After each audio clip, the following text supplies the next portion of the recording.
예수님이 활동하던 당시에 고대 이스라엘에서는 우리나라가 예전에 오래전에 농촌 사회의 모습처럼 극소수의 부유층과 대다수의 극빈층으로 이루어진 사회에서 살았다고 알려져 있습니다. 그렇기 때문에 대다수의 가난한 사람들은 모두 다 하인 생활, 그러니까 노예로 종으로 생활을 하면서 생활을 연명하고 먹을거리를 구해서 그렇게 살아왔다고 했는데, 이 하인들이, 이 노예들이 한 명의 집에서만 노예 생활을 하면 돈을 많이 벌질 못하니까 동시에 두 집, 세 집을 돌아다니면서 두 집, 세 집의 주인을 모시고 노예 생활을 했다고 해요. 그런데 그런 이스라엘의 사회적 현상에 딱 빗대서 예수님께서 말씀하실 때, 너희가 두 명의 사람을 섬길 때에도 너희들에게 더 잘해주는 주인을 위해서 더 열심히 일하는 법이다. 너희가 사람을 섬길 때에도 더 잘해주는 사람에게 마음을 더 쏟고 열심히 하는 법인데, 하나님과 돈, 하나님과 재물을 동시에 겸하여서 섬기는 것은 불가능하다. 이렇게 단언하셨습니다. 그 당시에 하나님과 돈이라고 하는 두 명의 주인을 동시에 다 잘 섬길 수 있다고 주장하는 사람들이 있었는데, 그게 뭐냐면 바리새인들이라고 하는 사람들이었어요. 이 사람들의 별명이 돈을 좋아하는 자라는 별명답게, 바리새인들은 유대 사회에서 재정적으로나 사회적으로나 부를 가진 상류 계층에 속한 사람들이었고, 모든 것을 규칙에 따라서 구약의 율법을 지키기를 좋아하는, 구약 율법을 지켜야만 구원을 받을 수 있다고 믿는 율법주의자들이었던 거죠. 그래서 바리새인들은 수천 년 전 구약 시대에 그 유명했던 아브라함이라고 하는 사람이 하나님 말씀에 순종했을 때 하나님이 아브라함에게 땅을 선물로 주셨다는 것을 예로 들면서, 사람이 땅을 많이 소유하거나 혹은 재물을 많이 소유하는 것은 그것을 우상처럼 섬기는 게 아니라 하나님의 축복을 많이 받는 것과 같다고 여기고 생각을 했다는 거죠. 그래서 내가 소유한 땅을 늘리는 게 하나님께 인정받고 하나님을 더 잘 섬기는 삶의 척도라고 생각을 했던 거예요. 그래서 이 바리새인들은 사람들에게 인정받거나 존경받는 공적인 자리에 나아가길 좋아했고, 돈이 되는 자리에 항상 가기를 좋아했습니다. 돈을 많이 모으는 게 하나님을 잘 믿는 거라고 생각했다는 것이죠. 근데 예수님께서 그런 바리새인들에게 분명히 말씀하셨어요. 하나님은 사람의 눈에 보이는 것을 가지고 그 사람의 믿음과 신앙과 삶을 판단하지 않는다.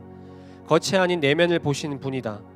이 사회가 대단하다고 또 가치 있다고 귀하다고 여기는 것을 하나님은 꿰뚫어 보시면서 그것은 다 썩어 없어질 것이고 터무니없다고 말씀하고 계시는 거예요.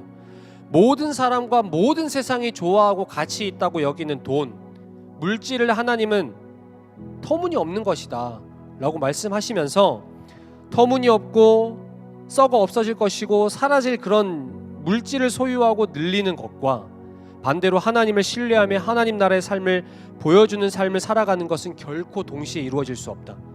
동시에 이루어질 수 없다는 것은 둘 중 하나를 포기해야 된다고 하는 것이죠. 하나님과 돈이라는 두 주인을 동시에 섬길 수 없다면 둘 중 하나를 사랑하고 하나를 미워하던지, 하나를 떠받들고 하나는 얕보고 하나를 포기하던지 할 수밖에 없다. 하나님과 세상에 가치가 있다는 것들을 동등한 가치로 여길 수 없고 똑같이 마음을 나눠서 줄 수 없기 때문에, 돈을 마음에 품는 순간, 세상의 가치들을 내 마음에 품는 순간 우리가 의지하는 것은 이미 하나님이 아니고 세상의 가치들, 그렇기 때문에 하나님이 아니라 우상을 섬기는 우상 숭배자가 된다고 무섭게 지금 경고하고 계시는 것입니다. 톰 나이트라고 하는 신학자가 이런 말을 남겼습니다. 그리스도인들이 이 세상에서 소유해야 될 유일한 가치가 있다면 그것은 하나님 나라이다 라고 말을 했어요. 하나님 세상 가운데 많은 것들을 우리에게 맡기셨습니다. 돈도 그 중에 하나겠죠. 돈을 맡기시고 물질을 허락하실 때 하나님은 분명히 그것을 소유하라고 말씀하지 않으셨어요. 우리가 이 땅에 살면서 소유하기 위해서 힘써야 될 유일한 한 가지는 오직 하나님 나라라고 하는 것입니다. 그런데 역설적이게도 이 하나님 나라를 우리가 소유하기 위해서는 세상이 가치 있다고 여기는 것들을 포기할 줄 아는 믿음이 필요한 거예요.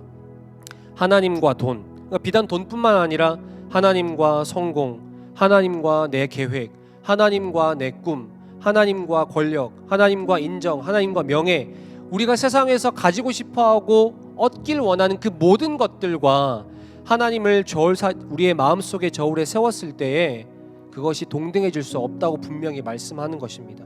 그렇기 때문에 하나님은 두 주인을 섬길 수 없다. 네 마음이 하나니까 너는 마음이 하나인데 그 마음을 반으로 나눠서 두 개를 섬길 수 없다. 둘 중 하나를 선택하라고 지금 말씀하고 있는 거예요. 두 개를 섬길 수 있다고 말했던 바리새인들이 그렇게 경고하셨고, 그 말씀을 묻는 제자들에게도 말씀하셨고, 오늘 말씀을 듣는 우리들에게도 하나님 말씀하십니다. 세상에 가치가 있다고 여기는 것들을 소유하기 위해 힘쓸 것인지를 선택해라 라고 말씀하고 있는 것이죠. 사실 이 하나님과 세상의 가치 사이에서 무엇을 섬겨야 될지를 모른 채 갈팡질팡하다가 우리가 속한 이 한국교회가 무너지기 시작했고, 한국교회가 타락하기 시작했고, 한국교회가 세상의 손가락질을 받기 시작한 것입니다. 어려운 세상 속에 살아가고 있는 이때에 우리가 해야 할 일은 무너져 있는 교회를 위해서 기도할 뿐만 아니라 무너져 있는 우리의 마음을 위해서도 기도해야 되고, 우리가 소유해야 될 하나님 나라가 우리 안에 임하게 하도록 하기 위해서 내가 지금 하나님이 아닌 그 어떤 것을 마음에 품고 있지는 않은지 내 마음을 좀 돌아보고 내 마음을 하나님을 위해서 비워내는 훈련과 믿음의 결단이 필요하다라고 말씀하고 있는 것이죠.